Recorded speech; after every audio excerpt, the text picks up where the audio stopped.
Friends, from time to time, it's my desire to try to give you some insight as to what the man, J. Frank Norris, was really like, or what was his main objective in life. I've entitled this video, He That Winneth Souls is Wise, and as I take as a background for what I'm about to say, found in Daniel chapter 12, verse 3. Let me just quote it for you. And they that be wise shall shine as the brightness of the firmament, and they that turn many to righteousness as the stars forever and ever. That's the reward of those who live their life in the business of winning others to Christ, and thus saving a soul from eternal damnation. In the Bible, there are many stories that have remained so popular that most every little child has heard of the stories of the flood and Noah, and the story of Daniel in the lion's den, and the story of David and his encounter with the giant Goliath.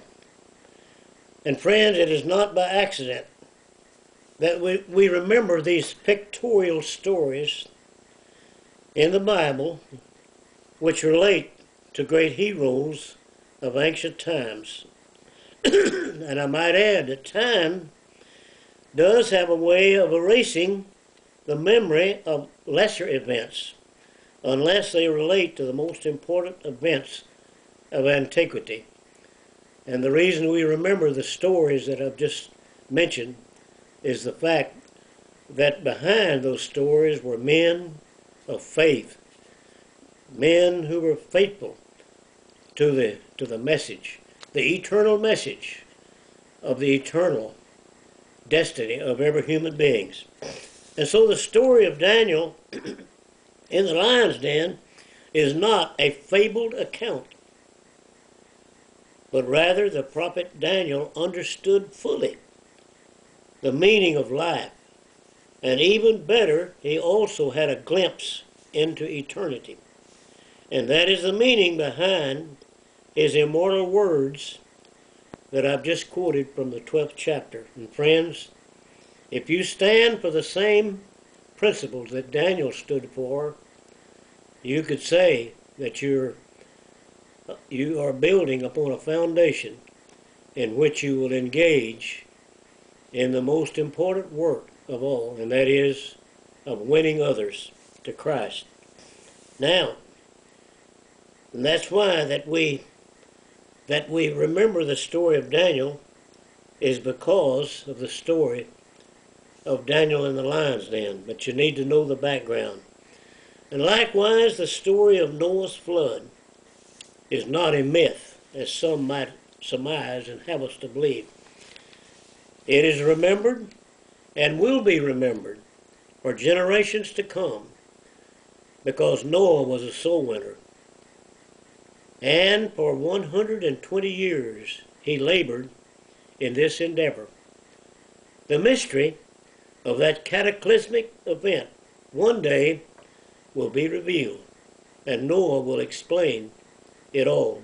Indeed, Noah was a soul winner, and that's why we remember him.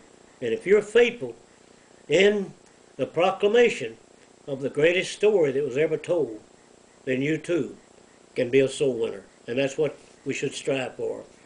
Abraham, known as the father of the faithful and recognized as such by three great religions, Judaism, Islamicism, and Christianity, is remembered.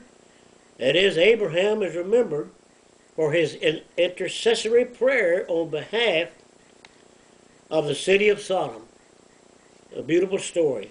Abraham possessed the insight and wisdom of soul winning. And friends, if we engage ourselves in the endeavors of breathing a prayer, an intercessory prayer for the eternal destiny of others, we likewise can be in the same elite company with Abraham as a soul winner. Now, don't forget the antics of David, which most every Sunday school child has learned from the first day they began to be taken to Sunday school with their parents. David was a hero of the Israelites, and he slew the infamous Goliath. And so indeed, David was a soul winner because he pursued the work that God had ordained him to do. And friends, it is no wonder then that why Christ, our Redeemer, could proclaim with certainty that he was the way, the truth, and the life. His redemptive work was accompanied by his compassionate plea for his people. And remember the great prayer that he prayed as he stood and looked out over the wayfaring people of Jerusalem, and he prayed this prayer: "O Jerusalem, Jerusalem, Jerusalem, how often I would have gathered you together, but you would not." In his humanity, Christ was indeed a soul winner. But I must add, irony of all ironies is the shame that the intellectual community has no foresight when they equate Jesus as one of the great reformers alongside the sages of the past. Friends, that's not what Christ is all about. He's the Redeemer. He's not a reformer, even though that's a part of his earthly ministry. Failing to understand the full story is the height of tragedy and the failure of modern criticism. Set in the classroom of any college professor in discussing matters of religion, and you will pick up the attitude that most of them have concerning our Redeemer, Christ Jesus. The Apostle Paul, and finally I close with this illustration. He declared, "I could wish myself accursed for the sake of my brethren." Friends, that's the heart of a soul winner. And indeed, Paul was probably the greatest soul winner of all time.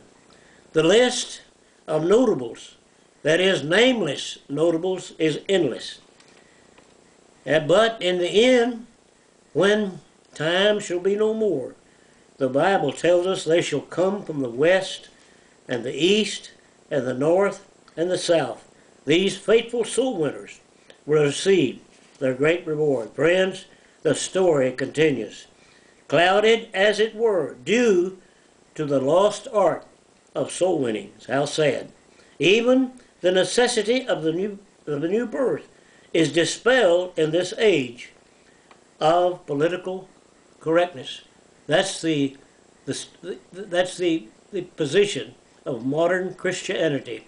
Has lost the true and simple message. May God make a soul winner out of each one of us, and may God bless the United States of America. Thank you, and good night.